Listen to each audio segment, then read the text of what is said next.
Hey guys, Lanny Patori here. Now most of you probably know me from Yu Yu Hakusho Abridged, but more of you probably know me from Team 4 Star's Dragon Ball Z Abridged. But what you might not know about me is I'm not exactly all that into anime. Now I've been to a couple of conventions and stuff like that, but when I'm there, I got no idea what I'm looking at. The stuff I've been exposed to has been all the stuff that's been on TV. Hence, Dragon Ball Z, Yu Yu Hakusho, Dragon Ball, all the mainstream shonen shows. But there is a vast world of anime out there that I just have not been exposed to. Which is what got me to thinking, why don't I expose myself to a little bit more? You know, walk away from the sort of meat and potatoes sort of American that just sits there and watches football and baseball. Why not delve into the world of the otaku? Why not find the anime that not everyone has seen, the anime that you have to kind of go looking for, the anime you have to buy. So, this is Outside the Otaku. Turning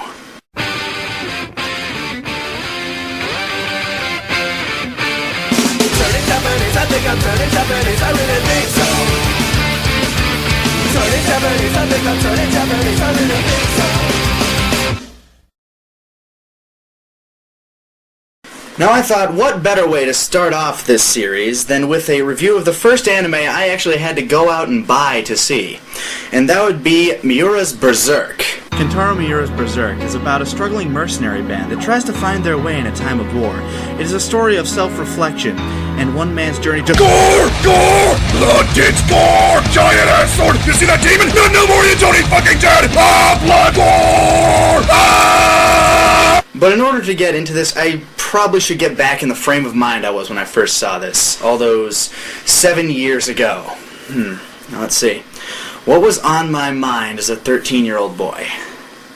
Oh, hallelujah. Oh, my knees. Oh, hallelujah. Oh, double D. No, that's still there. That's still there. Come on. There's got to be something. This is Sparta! What? That didn't even come out then. Okay, one more try. Okay, you know what? Screw it. I'm just gonna go with it. Alright, there are 3 things you'll find at the beginning of almost every Berserk episode. The first of which would usually be, just some sort of episode recap. The next of which is, well, this. In this world, is the destiny of mankind controlled by some transcendental entity or law? Is it like the hand of God hovering above? At least it is true that man has no control, even over his own will. What a cheery message. That's right, kids. Don't worry about your lives, because at the end of the day, you're all just marionettes dancing at the end of the strings coming from God's skeletal disfigured hand. Now, I know this is basically just trying to bring in a deeper message to the whole Blood! Gore! series, but, is that really all God can do at the beginning of every episode? Just spout out hypotheticals like some deranged stoner? In this world, is the price of a bag of Cheetos really $3.95? And why is a small Snickers bar considered fun-sized? A true fun-sized would be larger. Seriously, dude. At least it is true that man has no control, even over his own munchies. And of course, the last thing you'd notice at the beginning of every episode would be the English opening. And what glorious English it is. I took the liberty of adding subtitles to what I really thought the lyrics were when I first started singing along.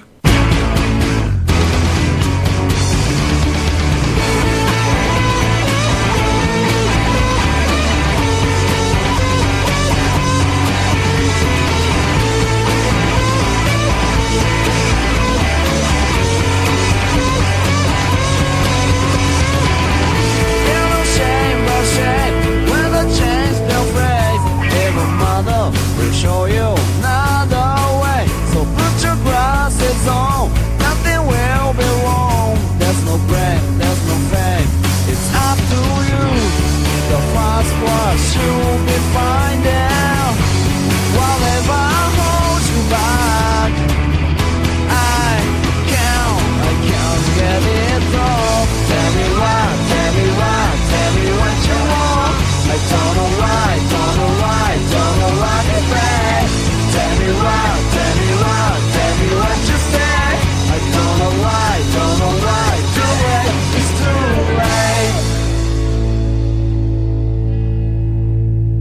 epic. But enough about that.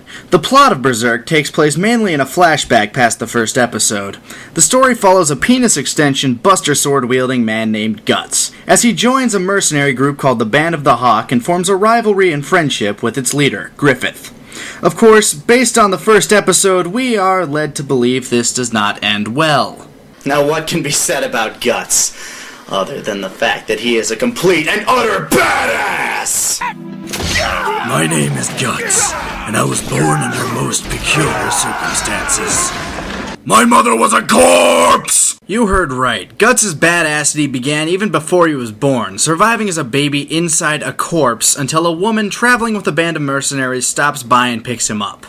You may be wondering why he wields such a big-ass sword. Well, the only reason I can think of outside of pure testosterone-driven manliness is that since he was a child, he's lived on the battlefield, fighting with adult swords, which were about the same size as he was at the time. So over time, he just scaled up.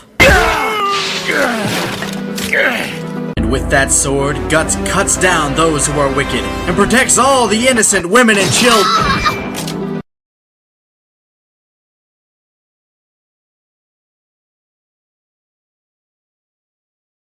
Well, I'm sure he did something to deserve impalement. Moving on. What badass hero would be complete without a badass training montage? I'll win. I must defeat him. Faster!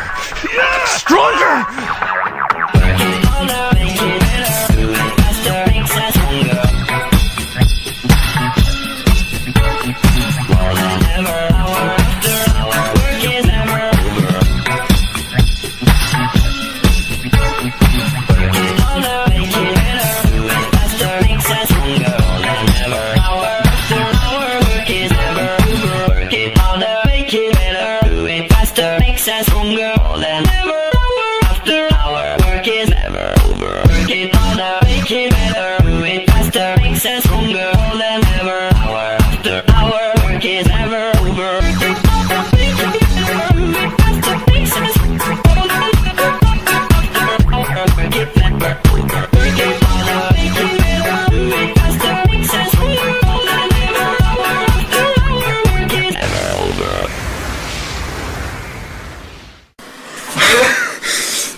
Anyway. Through sheer power of testosterone and manliness, Guts has got to be one of the most badass characters I have ever seen. Now, the character of Guts was so influential to me that he actually worked his way into my mind and affected some of my other work. Sergeant First Class William Gutman. Everyone calls him Guts, a former Green Beret candidate. He has a short fuse and never thinks twice about killing anything that gets in his way. Hell, it even kind of affected my personal life there for a while.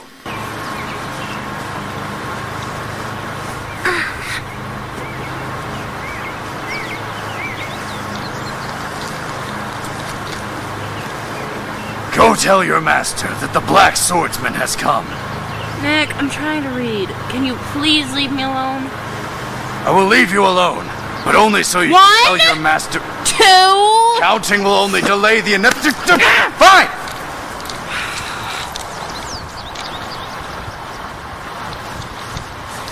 But would you make sure... I'm going!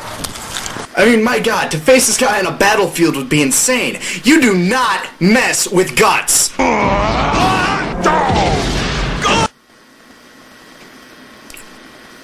Okay, you don't mess with Guts unless you're a 8-foot-tall ogre that turns into a 12-foot-tall bull monster. Okay, so you don't mess with Guts unless you're an 8-foot-tall ogre that turns into a 12-foot-tall bull monster, or a woman.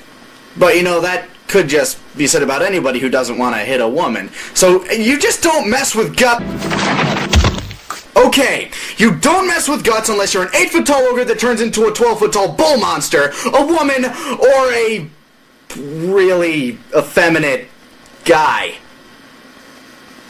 Still kick your ass! Well, I mean, there's always the alternative theory that every other soldier in Midland that doesn't have a name is just completely inept. I got him! There. You see that?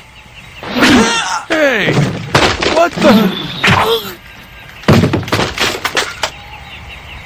These would-be baddies seem to suffer from what I like to call Dynasty Warrior Syndrome, where any unnamed combatant just seems to stand there and let the enemy have their way with them.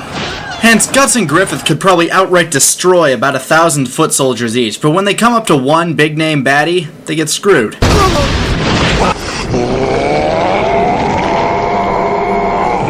And is it me, or is there something going on between Guts and Griffith? I watched the duel between you and Bezuso at the castle. You were magnificent. I find you much to my liking. Would you care to join me? No thanks. Now, I don't think it's heavily implied that Griffith is gay, but let's just take a look at this clip here. Why would you do that with him? 'Cause I'm just a girl who can't say no, can't seem to say it at all. I always say, come on, let's go, just when I order say stop. When a feller wants to kiss a girl, I know she ought to give his face a slap. When a fella starts a kissing me, I kinda sorta wanna kiss him back. Yeah. I can't say no.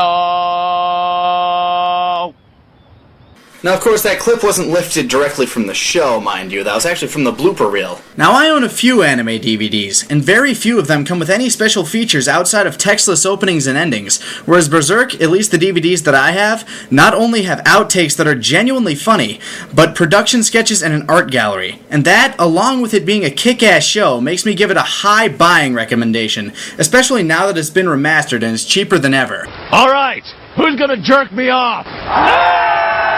This is Lanny Pator, and this has been Outside the Otaku. Catch you later.